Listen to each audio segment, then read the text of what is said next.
मान न मान सियासत में लटकी जान। नमस्कार, आप देख रहे हैं हल्ला बोल। आपके साथ मैं हूं अंजना ओम कश्यप। हम बात करेंगे सियासत में लटकी जान पर, लेकिन उससे पहले बताते हैं दिल्ली एनसीआर का मौसम अचानक बदला है। दिन भर कड़ी धूप के बाद जबरदस्त हवाएं चली, कुछ देर को तो जबरदस्त आंधी भी चली, जिसका असर दिखा। दिल्ली एनसीआर में बारिश भी हुई है।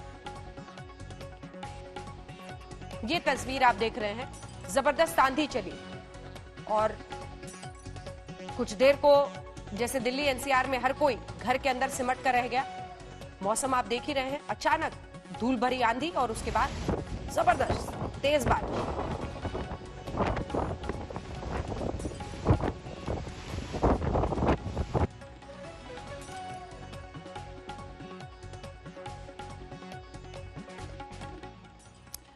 जैसे धूल का एक पूरा आसमान अचानक से बिछ गया हो राजधानी पर, लेकिन वही सियासत जो इस वक्त है वो आसमान छू रही है। दिल्ली में कोरोना की स्पीड से भी तेज दौड़ रही है सियासत।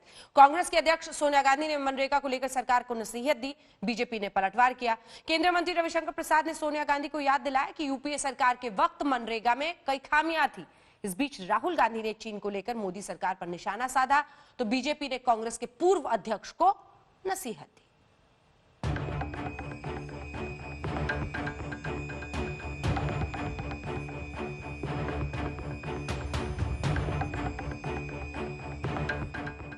इंडिविजुअल बेनिफिशियरी स्कीम के अंतर्गत मनरेगा में जहां 21.4% ऑफ टोटल वर्क था, आज हम उसको ले गए हैं 67.29%। सोनिया गांधी के एक लेख पर सियासत गर्मा गई है। दरअसल कांग्रेस अध्यक्ष ने मजदूरों की चर्चा करते हुए उस योजना को लेकर मोदी सरकार पर निशाना साध दिया जो यूपीए सरकार ने शुरू की थी। सोनिया ने लिखा, यूपीए सरकार की प्रमुख योजना मनरेगा से लॉकडाउन के दौरान गरीबों का बहुत भला हुआ है, जबकि बीजेपी सालों तक इसका मजाक उड़ाती रही। वह सरकार से कहना चाहती है कि यह राष्ट्रीय संकट का समय है, राजनीति करने का नहीं। मनरेगा कांग्रेस बनाम भाजपा का मसला नहीं है। हमारी कांग्रेस पार्टी की राष्ट्रीय अध्यक्ष श्रीमती सोनिया गांधी जी ने मनरेगा का उदाहरण देते हुए कहा कि ये मनरेगा ही एक योजना है जो आज के संकट काल में एक संकट मोचक के रूप में उभर के आई है।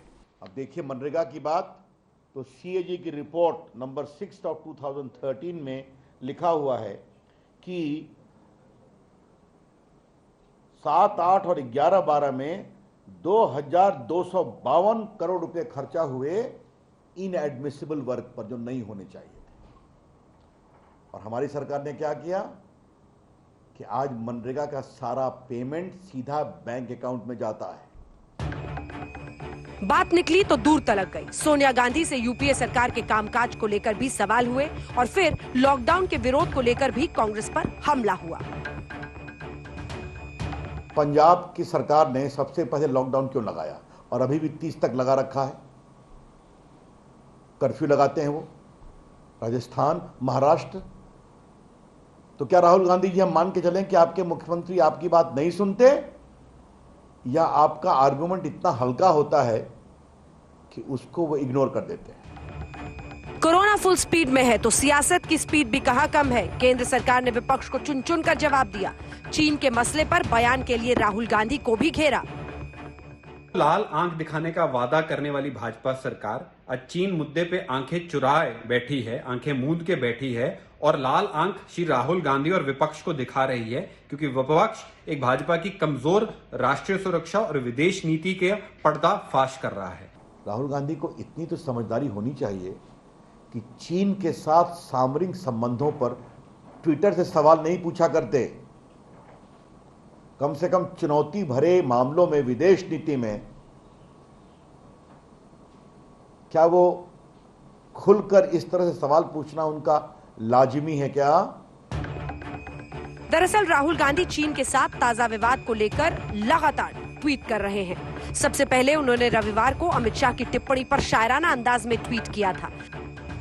सबको मालूम है सीमा की हकीकत, लेकिन दिल को खुश रखने को शायद ये ख्याल अच्छा है, जिसका जवाब राजनाथ सिंह ने भी शेर लिखकर दिया था। मिर्जा गालिब का ही शेर थोड़ा अलग अंदाज में है। हाथ में दर्द हो तो दवा कीजिए, हाथ ही जब दर्द हो तो क्या कीजिए। राजनाथ सिंह के जवाब के बाद राहुल ने लिखा था, क्या लद्दाख में चीनी सैनिकों ने भारतीय क्षेत्र पर कब्जा किया? राहुल के इस सवाल के जवाब में लद्दाख के बीजेपी सांसद ने ट्वीट किया और कुछ तस्वीरें भी पोस्ट की। जामयांग सेरिंग नामग्याल ने ट्वीट में कुछ जगहों के नाम गिनाए और लिखा कि वहां कांग्रेस सरकार के वक्त चीन ने कब्जा कर लिया है। लद्दाख के सांसद के हमले के बाद राहुल ने फिर एक ट्वीट किया और प्रधानमंत्री पर निशाना साध दिया। राहुल ने लिखा,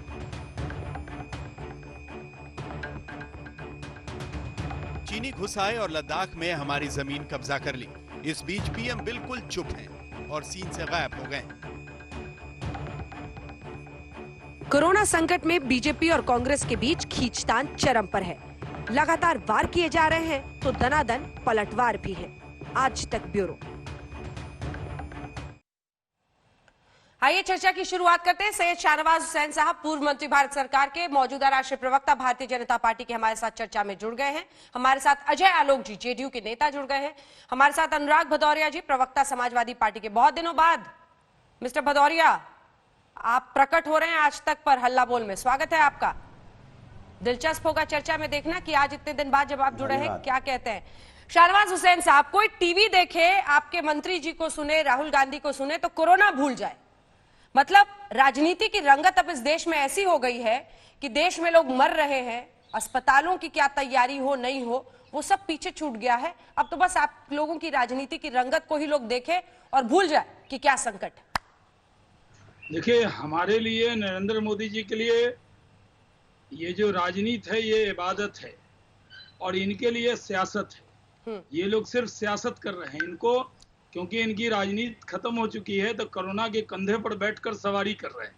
पूरे कोरोना काल में जहां वार का वक्त हो, जहां युद्ध का कोई वक्त हो, यहाँ बॉर्डर की बात हो, विदेश नीति हो, इन्होंने कुछ नहीं सीखा। इन्हें सत्ता में रहना नहीं आता और विपक्ष का रोल भी अदा करना नहीं आता। ये लोग हर बार सत्ता में नहीं रहे, इसलिए तो देश की जनता ने इनको विपक्ष के नेता के पद लायक भी सीटें नहीं दी।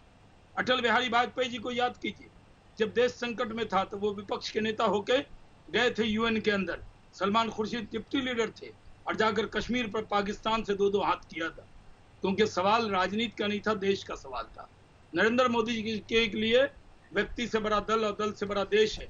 आज कोरोना के खिलाफ हम एक बड़ी लड़ाई लड़ रहे हैं, लेकिन कांग्रेस पार्टी ने कोई कसर नहीं छोड़ी है इस पर राजनीति करने के। कोरोना पे कंफ्यूजन पैदा करना, अब चाइना के बॉर्डर पर देश की सेना पर भरोसा नहीं, अपने देश की सरकार पर भरोसा नहीं, ग्लोबल टाइम के बहकावे में आ जाते हैं, चाइनीज प्रोपेगेंडा और पाकिस्तान प्रोपेगेंडा के शिकार हो जाते हैं। आपको अगर चाइना के मुद्दे पर भी कोई बात करनी है, टेलीविजन डिबेट में नहीं होगी, वो बात आपको जाकर प्रधानमंत्री से करना चाहिए। आपको समय लेना चाहिए। अगर आप, क्या ट्विटर के जरिए देश चलेगा? क्या देश की सीमाओं के बारे में, देश के विदेश नीति के बारे में ट्विटर के जरिए करेंगे? पवन खेड़ा जी जुड़े क्या? से बातचीत करते हैं, किस तरह की बात करते हैं? ये देश देख रहा है कि एक माँ भारती का संतान है नरेंद्र मोदी, जो दिन रात इस देश को बचाने के लिए कोरोना से कैसे लड़े उसके लिए लड़ रहे हैं। और आप मान लीजिए, मैं आज इस पर चाइना पे कोई डिबेट नहीं करूंगा। मैं सिर्फ यह कहने आया हूं कि देश के 137 करोड़ लोगों को देश के प्रधानमंत्री नरेंद्र मोदी पर भरोसा है और उस भरोसे को वो टूटने नहीं देंगे, देश को झुकने नहीं देंगे और इसी अज़्म इरादे के साथ वो चले हैं। लेकिन वाह वाह वाह, इस तरह का ट्वीट राहुल जी ने कल भी किया। मैंने कहा था ट्वीट करके कि गैरों पे करम, अपनों पे सितम, ऐ जाने वफा ऐसा जुल्म न कर। चाइनीज प्रोपेगेंडा के शिकार मत होइए। कोरोना को भी हम हराएंगे और हमारे जो दुश्मन हैं वो कभी भी इस देश को कमजोर न समझे। ये 62 का देश नहीं, ये आज हम 2020 में अंजना जी बैठे, आज तक के दर्शकों के सामने सिर्फ इशारे में कह सकता हूं, आपका माथा झुकेगा नहीं, क्योंकि माँ भारती का संतान नरेंद्र मोदी देश का प्रधानमंत्री, जो आप सोचते हैं वो आपके प्रधानमंत्री करते हैं, बस यकीन कीजिए। ठीक है, पवन खेड़ा जी कुछ ही देर में जुड़ने वाले हमारे साथ। विपक्ष की तरफ से आप मोर्चा संभालिए। भदौरिया साहब, वो कह रहे हैं विपक्ष को अपनी भूमिका निभाना नहीं आता देश में। आप अच्छा पूछ लीजिए जरा। शाहनवाज हुसैन चले तो नहीं गए? कह रहे थे कि मैं बताने आया हूं प्रधानमंत्री जी के बारे में, शायद बता के चले जाएं, क्योंकि भारतीय जनता पार्टी तो बताती है, करती तो कुछ नहीं है ना। मैं आपसे पूछना चाहता हूं कि पूरा देश कोरोना काल से जूझ रहा है, लोग परेशान हैं। सुनिए सुनिए, आप सुन लीजिए, लोग परेशान नहीं, मैंने हैं, त्राहिमाम मचा भदौरिया जी हुआ है, मैं लोग हूं। शारीरिक रूप से, मानसिक रूप से, घबराइए मत। आर्थिक रूप से, सामाजिक रूप से टूट चुके हैं। सुन लीजिए, मैं आपके बीच में नहीं बोला, टूट चुके हैं लोग। उनके बारे में आपने क्या सोचा है? क्या व्यवस्था आपने हेल्थ की है? जरा आपने जनता को जानने की कोशिश की? आप वर्चुअल रैली में बिजी हैं, आप अभी भी सत्ता की लड़ाई लड़ने के तैयार हैं, अभी भी आप राजनीति कर रहे हैं, कोरोना काल में भी आप राजनीति में जूझ रहे हैं। मैं आपसे पूछना चाहता हूं, आपको जनता की चिंता करनी चाहिए कि अभी सत्ता की चिंता करनी चाहिए? आपको आके बताना चाहिए कि आपने पहला लॉकडाउन किया था तो आपने 21 दिनों में क्या तैयारी की थी? जब 21 दिन का लॉकडाउन था तो आपको बताना चाहिए कि आपने कितने हॉस्पिटल्स के बेड्स तैयार किए, कितने वेंटिलेटर आपने मंगा लिए थे, कितने आपने मास्क मंगा लिए थे, कितने आपने डॉक्टर्स तैयार कर लिए थे, कितने आपने क्वारंटाइन सेंटर बना लिए थे। तो 21 दिन में आप आपके हेल्थ मिनिस्टर और मंत्री वहां लूडो, कोई बैडमिंटन, कोई फुटबॉल खेलते हुए फोटो डाल रहे थे, ये आपकी तैयारी थी। और जब 21 दिन के बाद जब खुला, जब कोरोना और बढ़ता चला गया, देश में पूरी तरह छाने लगा, तब आपके हाथ पैर फूलने लगे, तब आप कहने लगे नहीं अब आप आत्मनिर्भर हो जाओ, अब हमारे बस की बात नहीं है। जब आपके बस की बात नहीं है तो आप पहले ही बता दो कि आपके बस की बात नहीं। जनता तो आत्मनिर्भर है ही, हिंदुस्तान की जनता के अंदर में विल पावर बहुत है, हिंदुस्तान अपने आप को संभालना जानता है, भारतीय जनता पार्टी राजनीति करना जानती है। हर जगह देखो, आप मुद्दे को, आप असली मुद्दे को मोड़ना चाहते हो। असली मुद्दा क्या है देश के अंदर में? असली मुद्दा है कि आदमी परेशान है, उनकी नौकरियां जा रही हैं, मिडिल क्लास टूट रहा है, सुसाइड कर रहा है। शायद इसकी तकलीफ आपको नहीं होगी, आपको डाटा भी नहीं पता होगा कितने मिडिल क्लास लगातार सुसाइड करता जा रहा है। आपने बोला था किसी की नौकरी नहीं जाएगी, लगातार लोगों की नौकरियां जा रही हैं। क्या आपने कभी बताया कि कितनी नौकरी गई आज तक? क्या आपने सीएमआई का डाटा पढ़ा कितनी नौकरी चलेगी? 50% लोगों की नौकरियां जा चुकी हैं, और जो 40 उम्र के नीचे के लोग हैं उनकी तो 48% जा चुकी है, जो 40 साल के ऊपर हैं उनकी 52% जा चुकी है। इसके बारे में कोई चर्चा नहीं। आपने हॉस्पिटल की व्यवस्थाएं देख ली क्या हालत, चाहे उत्तर प्रदेश की हालत देख लीजिए, चाहे आप चले जाइए गुजरात में चले जाइए, पीपी किट तक आप सुविधा मुहैया नहीं करा पाए। आपने पीपी किट तक मुहैया नहीं करा पाई। क्या हालत नोएडा में उस महिला के साथ हुई? एक गर्भवती महिला की जान हॉस्पिटल के बाहर ही चली गई, वो 6 हॉस्पिटल के चक्कर काटती रही, उसे किसी ने भर्ती नहीं किया। क्या आप जनरल ओपीडी खोल सकते थे? आप मॉल खोल सकते हो, आप फ्लाइट चला सकते हो, आप रेस्टोरेंट खोल सकते हो, तो क्या जनरल ओपीडी नहीं खोल सकते थे आप? उस भदौरिया साहब जवाब लेते की वजह से उन लोगों की मौत चलेगी जो पहले से बीमार थे, किसी को हार्ट की प्रॉब्लम थी। अजय आलोक भी जरा बोल ले, शाहनवाज जी एक साथ जवाब दीजिएगा। पवन खेड़ा भी हमारे साथ जुड़ गए। अजय आलोक इनसे निपट लेंगे अभी। अजय आलोक जी, खेड़ा साहब भी जुड़ गए हमारे साथ। अजय आलोक देखिए अंजना जी, ये तो राजधानी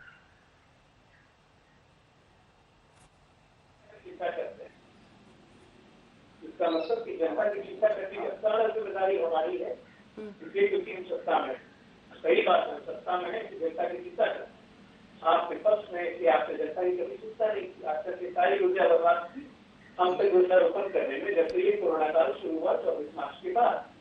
अजय जी, मैं आपके माध्यम से पूरे देश से पूछना, आवाज क्लियरली नहीं आ रही है, आवाज क्लियरली नहीं आ रही। हाँ हेलो, अभी ठीक है? हाँ बोलिए, आपका फ्रेम फ्रीज कर गया है, बोलिए। मैं आपके माध्यम से पूरे देश की पूछना चाहता हूँ कि पूरे देश में क्या कभी किसी विपक्ष के नेता से, चाहे राहुल गांधी हो, सोनिया गांधी हो, क्या अखिलेश यादव या लालू यादव हो, या उनके पुत्र हैं, आज तक किसी ने इनके माध्यम से सुना सोशल डिस्टेंसिंग करो? किसी ने इनके माध्यम से सुना कि सैनिटाइजर का इस्तेमाल करिए? किसी ने इनके माध्यम से जनता ने ये सुना कि भीड़ भाड़ की जगहों से बचिए? नहीं। आपसे क्या सुना? जब लॉकडाउन लागू हुआ, लॉकडाउन क्यों लगा दिया?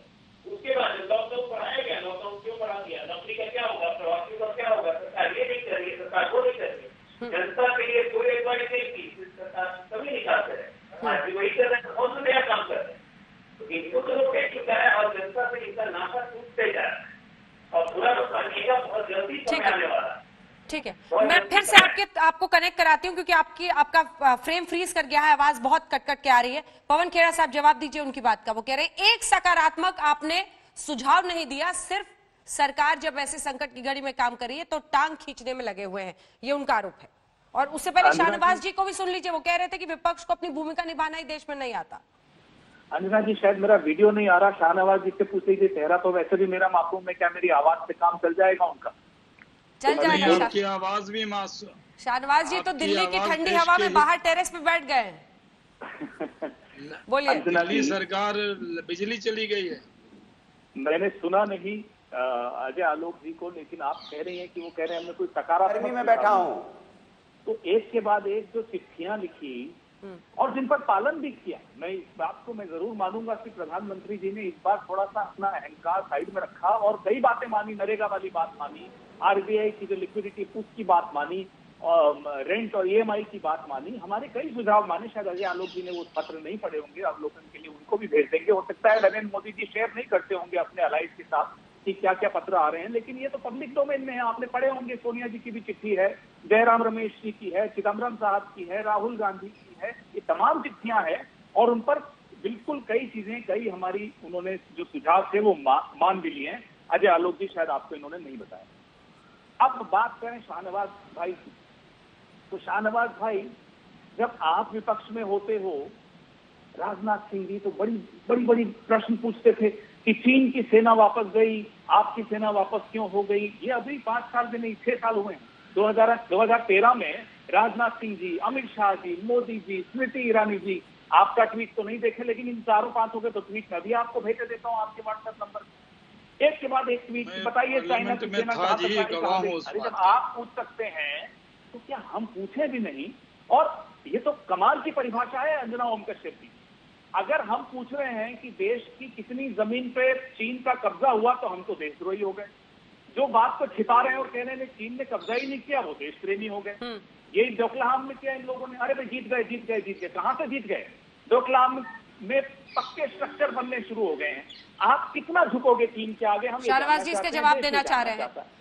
शाहनवाज जी इसका जवाब देना चाह रहे हैं। मेरे को तो बड़ा लेट मौका मिला, मेरे को बड़ा लेट मौका मिला। शाहनवाज जी कृपया करके मुझे 1 मिनट और दे दीजिए। 2018 31 मार्च। नहीं, उनका कहना है कि ट्विटर, सोशल मीडिया पर थोड़ी ना देश के जो सीमावर्ती इलाकों के इश्यूज हैं उनको टीवी पर और ट्विटर पर थोड़ी डिस्कस किया जाएगा, ये उनका कहना है। ये भी तो करते थे।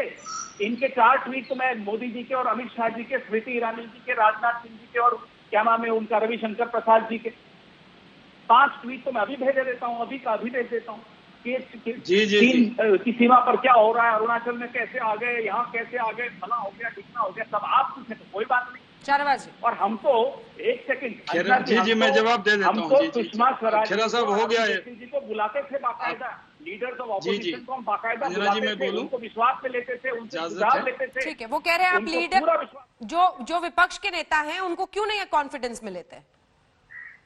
देखिए अंजना जी, मैं पार्लियामेंट में 10 साल जब कांग्रेस सत्ता में थी तो मैं 10 साल विपक्ष में पार्लियामेंट में था और दूसरी पंक्ति में बैठता था, यानी और पार्टी की, पार्लियामेंट्री पार्टी का भी प्रवक्ता था, पार्टी का भी प्रवक्ता था। मेरे सामने राजनाथ सिंह जी ने एक सवाल पूछा था, तो मनमोहन सिंह जी ने कहा कि इसको हम लोग अभी मिलके बात कर लेंगे। तुरंत राजनाथ जी ने कहा कि ठीक है, हम प्रधानमंत्री जी आपसे समझ लेंगे। तो जो बात है, उस वक्त हमने जो विपक्ष में रोल अदा किया उसको आदर्श मान लेते। तो मैंने तो पहले कहा, खेरा जी आप नहीं आए थे, आपको सत्ता में रहना नहीं आता और विपक्ष का रोल भी अदा करना नहीं आता।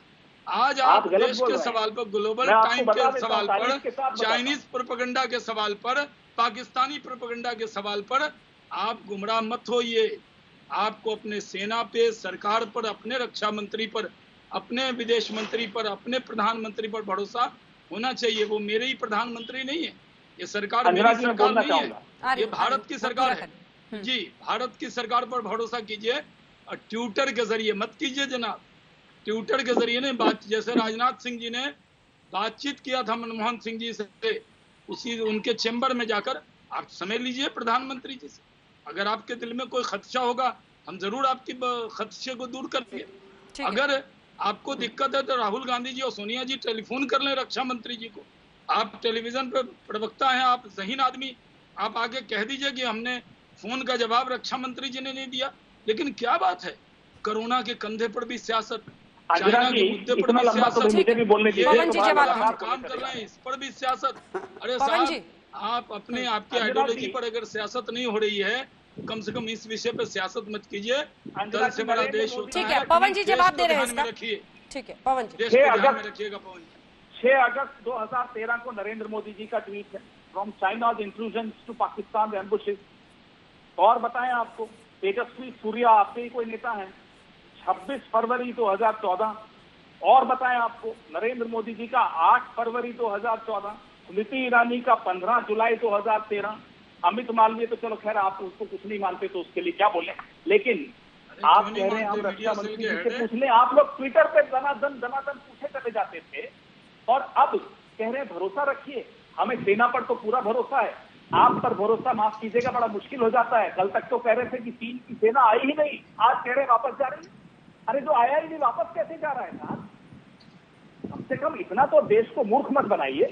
हमारे यहाँ पुराने जो रिटायर्ड जनरल हैं वो आर्टिकल लिख लिख के आपको आगाह कर रहे हैं कि 60 किलोमीटर जितने भी किलोमीटर, उनकी तो बात सुन लीजिए। आज जो आपको आगाह कर रहा है वो देशद्रोही नहीं है, वो देश प्रेमी है। और जो आज आप जवाब देने से बच रहे हैं और उन लोगों के पीछे छिप रहे हैं, इनके बीच में मत बोलिए, बीच में मत बोलिए। मैंने एक लाइन मत बोलिए, नहीं देशद्रोही नहीं मानते आप, ठीक है। और उन लोगों के पीछे भी छिपना बंद कर दीजिए। चलिए ठीक है। देश की सरकार को अगर 2 मिनट की शर्मिंदगी से बचाने के चक्कर में देश की जमीन गवा बैठोगे, ये मत होने दीजिए। लेकिन ये सवाल भी तो पूछा जाएगा ना पवन जी कि आपका मकसद सिर्फ शर्मिंदगी पैदा करना है या आप ईमानदारी से जानकारी चाहते हैं विपक्ष के तौर पर? तो जो अलग प्रक्रिया है उसका भी पालन हो सकता है। अगर ये विपक्षी दलों को विश्वास में लेना आता है, इनको सीख लेते हम लोगों से, हम भी सुषमा जी और जेटली जी को बराबर बुला के विश्वास में रखते थे, उनसे सुझाव भी लेते थे, उनके सुझावों पर अमल भी करते थे। चलिए ठीक है, अजय भी करते थे। ऐसा ये अनोखी सरकार है जो चीन से आगे फिलहाल कांग्रेस पार्टी नहीं बढ़ना चाहती। ठीक है, शाहनवाज जी हाथ उठा रहे, भाई शाहनवाज जी जवाब दे लीजिए। कांग्रेस पार्टी की दिक्कत, शाहनवाज जी एक बार बोल दे, फिर अजय आलोक जी बोलिएगा। शाहनवाज जी छोटा सा। देखिए, मैंने आपसे पहले भी कहा कि हमने किसी को देशद्रोही नहीं कहा। हाँ। लेकिन मैंने एक बात जरूर कहा है, खेरा जी देशभक्ति ट्विटर पे दिखा रहे हैं, लेकिन किसी भी तरह ऐसी बातें मत लिखिए। प्रोपेगेंडा, जो चाइनीज प्रोपेगेंडा है उसके शिकार मत होइए। ये सही है कि चाइनीज डेलीगेशन से राहुल गांधी जी बिना विदेश मंत्रालय के इन्फॉर्म किए आप लोग मिल लेते हैं। चाइनीज एम्बेसडर आपके यहाँ जो कहते हैं चाइनीज प्रोपेगेंडा के शिकार मत होइए। क्यों आपने लिखा है वो 1 इंच पर भी हम किसी भी चाइनीज हो या किसी को घुसने नहीं देंगे। भारत की सीमा पूरी तरह, भारत की सेना सक्षम है, यकीन कीजिए। आप भी मेरे बीच में बोल रहे हैं, मैं कह रहा हूँ अपने इस पर यकीन कीजिए, लेकिन इस पर सियासत मत कीजिए।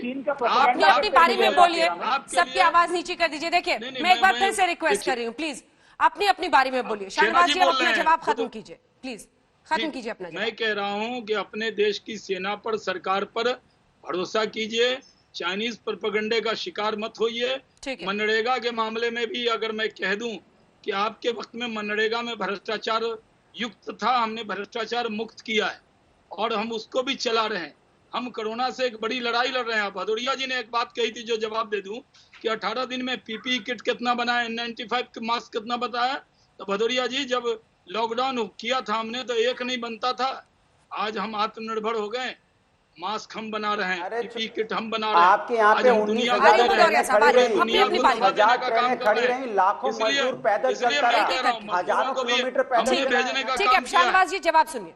भदौरिया लगे हाथ, अगर शर्म नहीं आ रही हो तो बता इसके बाद आलोक जी देश के अंदर, जिस देश के अंदर 19,000 ट्रेनें खड़ी हो और गरीब मजदूर पैदल चल के उसकी मौत हो जाए, क्या ये शर्म की बात नहीं है? समाजवादियों का कोई रोल है क्या? क्या गरीब मजदूर कहीं रोल नहीं है आपका, आपका काम ही आलोचना है। आप तो देख रहे हैं भाई, कांग्रेस आलोचना कर रही है, हम पिछड़ न जाए इसलिए आलोचना कर रहे हैं। बस एक महिला का तो सम्मान करो, कुछ किया आपने समाजवादियों ने? ठीक है, शाहनवाज जी वो बोल ले, फिर जवाब दीजिए। शर्म आनी चाहिए आपको ये बात कहते हुए। आपने इनको तो खाली शर्म बच्चों को खींचती हुई जा रही है। क्या शर्म की बात नहीं थी आपके लिए? शर्म आनी चाहिए आपको कि महिलाएं हमारी महिलाएं जो हमारी माँ बहनें हैं।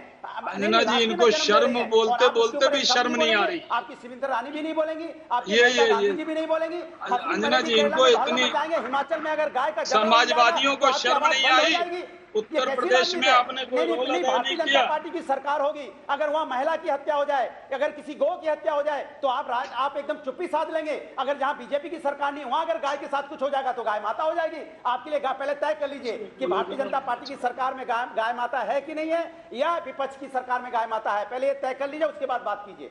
अजय आलोक जी, पहले आप तय कर लीजिए। देखिए, एकदम गलत बयानी है इनकी। देखिए, ये शर्मनाक बयान है इसका। भदौरिया साहब प्लीज एक एक करके बोलिए, एक साथ मत बोलिए, सबकी आवाज एक बार नीचे कीजिए। एक बार फिर मैं आप सभी को कह रही हूँ, आप सब जिम्मेदार नेता और प्रवक्ता है अपनी अपनी पार्टी के। पूरा देश इस बहस को देखता है। प्लीज आपका नाम जब लूं, आपकी बारी आए तभी अपनी बात कहे, ताकि एक सार्थक बहस हो। अजय आलोक जी। देखिए अंजना जी, ये बिल्कुल बेमतलब की बात है जो अभी हमारे कांग्रेस के मित्र कह रहे थे। हम तो कह रहे हैं शुरू से, प्रधानमंत्री जी ने कहा कि मैं मनरेगा कभी खत्म नहीं करूंगा क्योंकि ये आपकी विफलताओं का जीता जागता नमूना है मेरे पास। आपने मनरेगा शुरू किया 5,000 8,000 करोड़ तक, आज हम ले गए, एनडीए ले गई उसको 40,000 करोड़ तक। आपकी हर योजनाओं जो पिछले 20 साल से एग्जीक्यूटेड नहीं थी और देश का बहुत सारा पैसा फंसा हुआ था और उन योजनाओं की अहमियत थी, उसको समझते हुए उन योजनाओं को पूरा हमने किया।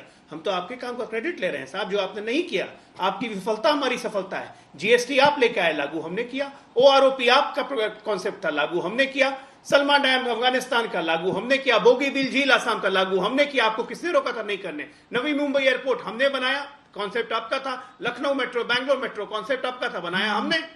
आपकी विफलताओं पे मोहर हमने लगाई है, ये बात आप जानते हैं, क्योंकि कहीं ना कहीं आपको प्रोग्राम एग्जीक्यूशन करना नहीं आता है, सरकार चलानी नहीं आती थी। देश को किस रफ्तार में ले जाना है वो रफ्तार आपको कोई पता नहीं था, और आज देश जब इस रफ्तार पे दौड़ रहा है तो आपको तकलीफ हो रही है। ठीक है, पवन खेड़ा जी, कॉन्सेप्ट आपका था लेकिन रफ्तार हमने दी। ये हमारी आलोक जी को मैं क्या बताऊं, इन्होंने तो बातों बातों में हमारी तारीफ। इसके बाद आऊंगी भदौरिया साहब, इसके बाद आऊंगी, प्रॉमिस आऊंगी, रुक जाइए, पवन खेड़ा जी को बोलने दीजिए। अच्छा हुआ अजय आलोक जी ने बता दिया। किसी पुरानी सरकार के काम को आगे बढ़ाना का अर्थ ये नहीं है कि पिछली विफलता को आपने ठीक करने से रोका। ये है कि आपका अपना कुछ, एक मिनट शांत हो जाइए।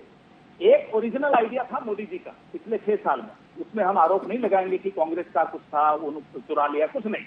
नोटबंदी, आज उसका नाम तक लेने से थर थर कांपते हैं। 6 साल की अचीवमेंट, उपलब्धियों की पूरी बड़ी बड़ी किताबें निकाली, नोटबंदी का न नहीं लिखा। तो होता है, आपकी विफलताएं सफलताएं जनता देख रही है अच्छी तरह से। मुझे ये बताइए, नेपाल के संसद में कल नया नक्शा पास हो गया, उत्तराखंड का हिस्सा अपने नक्शे में बता दिया, क्या बिगाड़ लिया आपने? कहाँ गई वो लाल आंख? चले तो चीन को लाल आंख दिखाने या नेपाल अपने आपको लाल आंख दिखाने, और आप हैं कि हम पर ही चढ़े जा रहे हैं कि प्रश्न, अरे हमने ईमानदारी से जवाब दीजिए। इस तरह का विपक्ष है भाई कि प्रश्न। मैं एक सवाल पूछना चाह रहा हूँ, ईमानदारी से जवाब दीजिएगा। बीच में नहीं, अंजना जी प्लीज इनको बोलिए बीच में नहीं। ठीक है, आप सवाल पूछ लीजिएगा, उनको पूरा कर लेने दीजिए, आप पूरा कीजिए। वो एक सवाल आप ही से पूछना चाहते हैं, खेड़ा साहब आप ही से पूछना चाहते हैं। हाँ, तो मेरी बात तो समाप्त हो जाइए, हो जाने दीजिए। 31 मार्च 2018 को त्यागराज स्टेडियम में दलाई लामा का एक बड़ा इवेंट होने वाला था। चाइना ने आंख दिखाई, आपने इवेंट कैंसिल कर दिया। 2018 की मार्च में ITSA का एशियन कॉन्फ्रेंस होने वाला था, चाइना ने आंख दिखाई, आपने वो कॉन्फ्रेंस कैंसिल कर दी। इतना खर्चा करने के बाद भी क्यों डरते हैं साहब? पवन खेड़ा जी, एक सवाल मेरा है आपके लिए, एक सेकंड। हमने बहस के 25 मिनट 27 मिनट चीन पर निकाल दिए। बीजेपी का कहना है कि अगर इस पर और भी विस्तृत जानकारी चाहिए आपको तो आप सीधे रक्षा मंत्री से बात कीजिए, अभी बातचीत चल रही है, हम उस पर चर्चा नहीं करेंगे। आपकी इंटरिम जो प्रेसिडेंट है इस वक्त, वो भी मनरेगा पर लिख रही हैं। अन्य मुद्दों पर बहस ना करके चीन पर सिर्फ बहस को बार बार खींच कर ले जाना, आखिर आप क्या चाहते हैं? मनरेगा पर, कोरोना पर, सरकार के 1 साल पर जो परिस्थितियां देश में है सब भूल जाएं, बस टीवी पे आज चीन चीन सुनकर देख लें कि कोरोना का तो संकट है ही नहीं देश में अब। अंजना जी, ये तो बड़ी अच्छी बात है। कोई हमारी टेरिटरी पे कब्जा कर रहा हो, रिटायर्ड अफसर आर्मी के बार बार लिख रहे हो आर्टिकल, आप कह देंगे कि वो तमाम जनरल जो हैं सब राष्ट्र विरोधी बात कर रहे हैं। राष्ट्र विरोधी तो आप कह रहे हैं। नहीं, आप कह रही है ना कि वो आपने 2 बार 3 बार ये शब्द इस्तेमाल कर लिया, किसी और ने नहीं किया। पवन खेड़ा साहब, क्यों नहीं? हम लोगों ने कब कहा राष्ट्र विरोधी? भाई खुद सेल्फ गोल मार रहे हैं, अपने आप को राष्ट्र विरोधी कह रहे हैं। हमने तो नहीं कहा आपको, हमने कहा युद्ध का सवाल हो। ठीक है, पवन खेड़ा जी बोलिए। ठीक है, शाहनवाज जी, पवन जी बोलिए। मेरे को अंजना जी ने प्रश्न, क्योंकि वो फोन पे है आज, उनको थोड़ा सा डिसएडवांटेज है उनका। वैसे आपका हमने चेहरा लगा दिया है जी, बोलिए। चेहरे से कौन डरता है जनाब? अंजना जी, हम तो नरेगा पे भी बात करने को तैयार हैं। यही थे जो नरेगा में भी चूक जाते थे कि नहीं नरेगा नहीं, नरेगा तो बड़ा विफल है तो अपना ले आते कोई कार्यक्रम। आ गए ना, नोटबंदी के बाद भी नरेगा का ही सहारा लेना पड़ा, GST के बाद भी नरेगा का ही सहारा लेना पड़ा, और अब कोरोना में भी नरेगा का ही सहारा लेना पड़ा। अपना क्या लाएंगे तो बताइए? नोटबंदी के अलावा कुछ ला पाए अपना? जब देखो हमें गाली देते रहते हो। एम्स भी हमारा, IIT भी हमारा, DRDO भी हमारा, सब कुछ तो हमारी देन है, और आप आज कह रहे हैं कि नहीं कांग्रेस ने कुछ किया नहीं। शर्म आनी चाहिए। सही बोल रहे हैं अनुराग भदौरिया जी, शर्म आनी चाहिए वाकई, और माफी मांग लेनी चाहिए देश से मोदी जी। ठीक है, एक अजय आलोक जी अब सवाल पूछना चाहते हैं। अजय आलोक जी पूछ लीजिए अपना सवाल। होते हैं, उसके बाद शर्मा जी जवाब दें। खरीदना होता है तो अमित शाह आगे 10 वर्ष घुस जाता है तो अमित शाह गायब। पवन खेरा जी सुनिए ना, छिप जाते हैं, कहाँ पवन खेरा सवाल जी सुनिए सही, सवाल सुनिए अजय आलोक। हाँ। पवन खेरा जी एक सवाल सुन लीजिए, एक सवाल सुन लीजिए। ये जितने प्रोजेक्ट मैंने गिनाए हैं, ये आपने शुरुआत जरूर की थी, सिर्फ इसका डुगडुगी बजाया था, इसको कंप्लीट नहीं किया, ना ही इस पे काम शुरू किया। और आज जब ये काम खत्म हो रहा है तो देश को मात्र 8.5 लाख करोड़ इस कांग्रेस पार्टी और इस यूपी के कारण नुकसान हुआ। तो इस 8.5 लाख करोड़ के नुकसान की जिम्मेदारी क्या कांग्रेस पार्टी लेती है? दूसरी बात, देश को 70 वर्षों में आपने कछुए की गति से चलाया है, इसकी जिम्मेदारी आप लेंगे? आज देश अगर तेजी से भाग रहा है, प्रगति कर रहा है, तो इसमें आपको खुशी नहीं होती है? आपने कहा कि क्या किया, ये क्या किया? ये आके जब कांग्रेस रोड पे आएगी, जनता से मिलेगी, देखेगी। एक मिनट, एक प्रश्न है, क्या आपने 8.5 लाख करोड़ 8.5 लाख करोड़ देश के बर्बाद किया आपने? अंजना जी 8.5 लाख करोड़ आपने देश, एक मिनट सुन लीजिए ना, 8.5 लाख करोड़ आपने देश के बर्बाद किए, क्या जिम्मेदारी लेती है कांग्रेस? ठीक है, जवाब दीजिए इन सारे प्रोजेक्ट्स में भाषण की अनुमति जो समय पे कंप्लीट नहीं हो पाए। जवाब अनुराग भदौरिया को भी दीजिए। ये क्या मतलब है? ये क्या बिहार के चुनाव का प्रचार करने आ गए हैं? अरे जवाब दीजिए ना, आप जवाब क्या दे? भाषण का क्या जवाब होता है? भाषण का क्या जवाब होता है? अरे देश राशन मांग रहा है, अरे जवाब दीजिए, मैं सवाल पूछ रहा हूँ। 8.5 लाख करोड़ बर्बाद हुए हैं, सवालों में क्या ऑडिटर जनरल की रिपोर्ट है, इसके कारण देश का 8.5 लाख करोड़ नुकसान हुआ। और मैं रिपोर्ट लाता हूँ ना, की रिपोर्ट है, जवाब दीजिए। बिहार के घोटालों पे बात जवाब देंगे मुझे? एक से एक जो घोटाले हैं रिपोर्ट लाकर भाग रहे हैं, सवाल से भाग रहे हैं ना? कहाँ बोलिए, सवाल से भाग रहे खड़े हैं, रहिए, बात करिए। बोलिए, सवाल से भाग रहे हैं। हालत खराब कर दी बिहार, तो जवाब दीजिए, तो जवाब दीजिए ना। और यहाँ बोल रहे हैं जवाब। अरे जवाब दीजिए ना, उत्तेजित क्यों हो रहे हैं? जवाब दे दीजिए मांग रहा है, आप भाषण दिए चले जा रहे हैं। मोदी अरे सवाल पूछ रहा हूँ, जवाब दीजिए। अरे आप सवाल पूछ रहा हूँ, जवाब दीजिए। ये इनकी हकीकत है, में आप हैं। लखनऊ मेट्रो पर अनुराग भदौरिया बोलना चाहते थे, जवाब देना चाहते थे। अनुराग भदौरिया, हम देंगे। अभी आलोक जी कह रहे थे कि लखनऊ मेट्रो बीजेपी ने बनाई, बिल्कुल सही कह रहे हैं। इनका काम ही है राम राम जपना, पराया काम अपना। अरे लखनऊ मेट्रो समाजवादियों ने बनाई है भैया, और आप तो बुलेट ट्रेन लाने वाले थे जो पता नहीं कहां चलेगी, बुलेट की स्पीड में कहीं अमेरिका चलेगी, शायद लोग खोज ही नहीं पा रहे हैं। आप तो लाने वाले थे यहाँ पे स्मार्ट सिटी, पता नहीं स्मार्ट सिटी कहाँ है, चाहे बिहार में बन गई हो तो बन गई हो, चाहे दरभंगा में कहीं पे, कहीं और देश में तो स्मार्ट सिटी दिखाई नहीं पड़ी।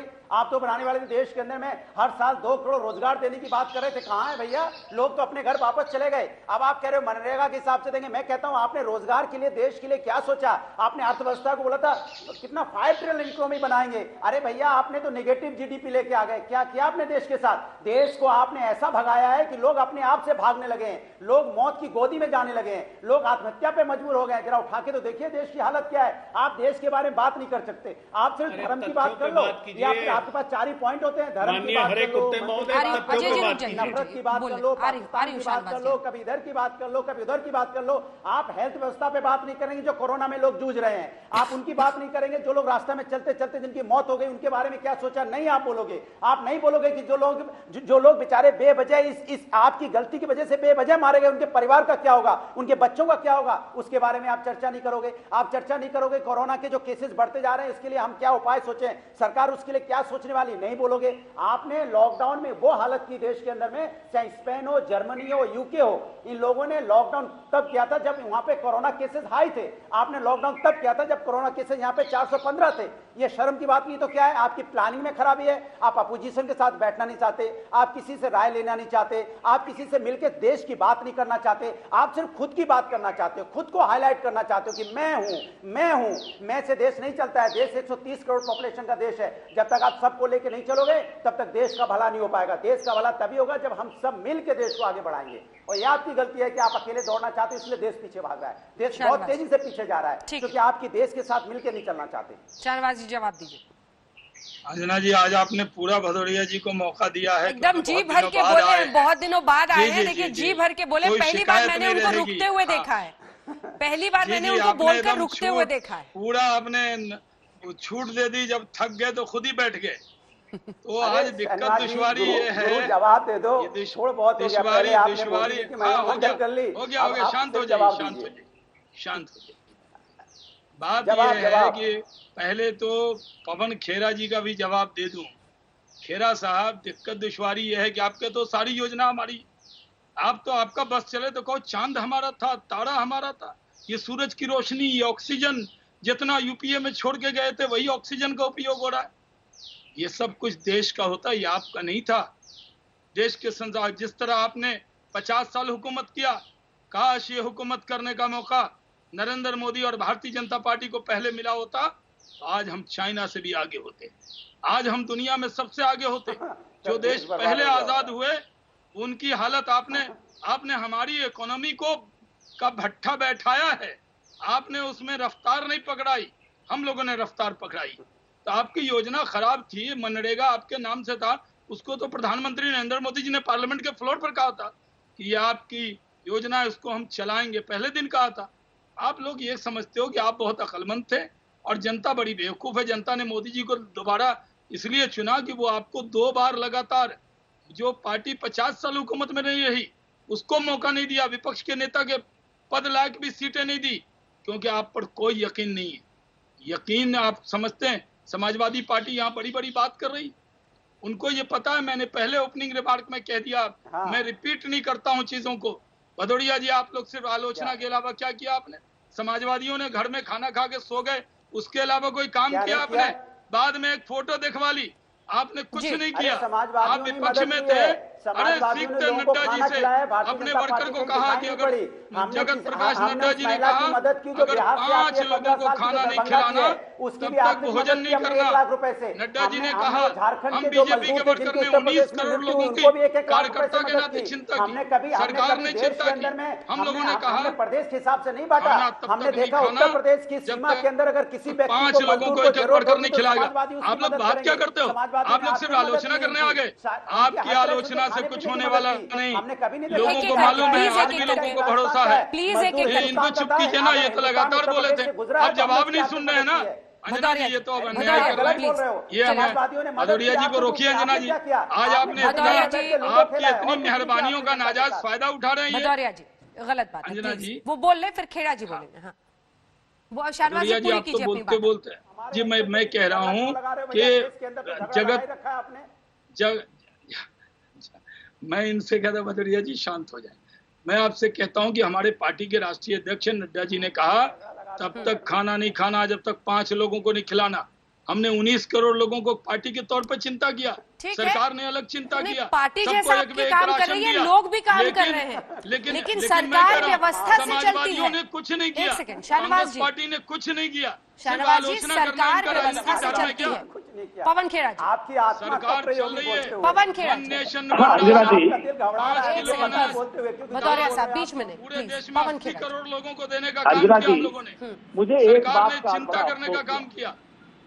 बहुत अफसोस हुआ इस बात का कि मेरे भाई शाहनवाज हुसैन जी अटल जी को, अडवाणी जी को नाकारा बोल रहे हैं। ये तो अच्छी बात नहीं है। कहाँ बोला जनाब? ये अच्छी बात नहीं है। नहीं, देखिए, आपकी पार्टी के भले वो बहुत बड़े नेता है, हम भी उनका सम्मान करें, आप ऐसे उनको नाकारा बोले, ये अच्छी बात नहीं, ये गलत बात। कब बोला मैंने? भावनाओं को ठेस पहुंचे। नहीं, आप क्या बोला मैंने? अंजना जी, आप तो चौकी कम से कम। तो 2 सीटें आई, 8.5 लाख करोड़ का हिसाब दीजिए ना। कौन से कॉन्टेक्स्ट में बोल रहे हैं आप? खेड़ा साहब वो क्लैरिफिकेशन चाह रहे हैं, किस कॉन्टेक्स्ट में बोल रहे हैं? मैंने तो कुछ बोला ही नहीं है। अटल जी, अडवाणी जी का नाम पहले अजय आलोक जी का जवाब तो दे दीजिए। सब्र रखिए, अजय आलोक जी ठीक है, वो जवाब अजय आलोक जी की वकालत मत करिए, चुनाव में फिर कहीं रिश्ता टूट जाएगा। 8.5 लाख करोड़ बर्बाद किए, कौन से बता लेगा? एक-एक करके जवाब दीजिए सर। मारे हुए हैं इस जवाब चाहते अटल जी और अडवाणी जी को, शाहनवाज जी 12 लाख करोड़ का घोटाला, 8.5 लाख करोड़ बर्बाद। बताइए ना, क्यों उनको नाकारा बोलते हैं? कि सीटें कम आती है तो GDP का नाकारा 10% होता है। आपकी तो 2 सीटें आई थी, तो क्या अटल जी और अडवाणी जी नाकारा थे? माफी मांगिए, गलत बात है। कई लोगों की भावनाओं से आप वो तो इमोशन पे ले गए थे आप लोग वोट 84 नहीं, गलत बात है। स्वर्गीय इंदिरा जी के नाम पर वोट ले गए थे सर आप लोग। उन्हीं के नाम की आज आप लोग खा रहे हैं, अटल जी और अडवाणी जी के नाम की। उनको तो कम से कम है हमारे नेता। मोदी जी को खुश करने के लिए, मोदी जी को खुश करने के लिए इन्हीं दोनों को के भी नेता अटल जी अडवाणी जी हैं। गलत बात है। जी, मोदी जी के भी नेता अटल जी अडवाणी जी हैं। मैं बीच में नहीं बोला था, आप बीच में मत बोलिए। अभी सुन लीजिए, शांति से सुन लीजिए, शांति से बोलिए। अटल जी ने संसद में खड़े होकर कहा था कि मैं उन लोगों में से नहीं हूं कि जो देश के पुरुषार्थ का मजाक उड़ाएं और कहें कि पिछले 50 साल में कुछ नहीं हुआ। चलिए, ये भाषण आप भी सुन लीजिए और अपने अजय आलोक को भी सुना दीजिए, और वहां मोदी जी के पास अगर पहुंच सकते हो तो उन्हें भी पहुंचा दीजिए, उन्हें भी सुना दीजिए। हमसे मत सीखिए, अपने नेताओं से सीख लीजिए, तो शायद थोड़ा सही चल रहे। पिछले 3 महीने में जो गलतियां आप लोगों ने की हैं, एक माफी तो बनती है। हमसे 70 साल का हिसाब मांगते हो, हमें 3 महीने का हिसाब नहीं दे रहे। ये कैसी सरकार है आपकी, कैसी पार्टी है आपकी? हम तो सिर्फ ये कह रहे हैं कि आपने लॉकडाउन 4 घंटे में घोषित किया, मजदूरों को जाने की व्यवस्था नहीं की, लोगों का किराए का क्या होगा, ईएमआई का क्या होगा, कल का खाना कैसे आएगा, ये सब सोचा नहीं। 1 करोड़ लोगों को पहुंचवाया साहब हम लोगों ने। हम तो यही कह रहे हैं ना आपको, ये हिसाब तो आपको देना पड़ेगा। हम बोलेंगे चीन तो कहोगे चीन पे मत कहो, नरेगा पे बात करो। हम नरेगा पे बात करें तो कहेंगे देखो चीन वहां आया हुआ है, चीन के बारे में बात। अरे देखिए यहीं रहिए, हम सब मुद्दों पर आपसे बात करेंगे, हर मुद्दे पे आपसे जवाब मांगेंगे। आप देखिए चुनाव तो है नहीं, 4 साल आपने, ठीक है अजय आलोक जी, बार बार हाथ आदत तो बना लीजिए कि हमारे प्रश्नों का उत्तर दीजिए। ठीक है, छोटा सा जवाब अजय जी, छोटा सा, ब्रेक का टाइम हो रहा है। पवन जी एक कहावत है, आंख का अंधा नाम न सुख। वही हालत हो गई है कांग्रेस पार्टी की। 3 महीने में क्या क्या किया है एनडीए सरकार ने, राज्यों में और केंद्र में, ये पूरा देश देख रहा है। और इसीलिए देश शायद प्रधानमंत्री और सारे मुख्यमंत्रियों के साथ खड़ा है। आप नहीं खड़े हो सकते, वो अलग बात है। कोरोना से लड़ते एक मुल्क के सियासतदान इस वक्त बिजी हैं पॉलिटिक्स में। देखते रहिए आज तक। इसी पर आप देख रहे थे हल्ला बोल में चर्चा।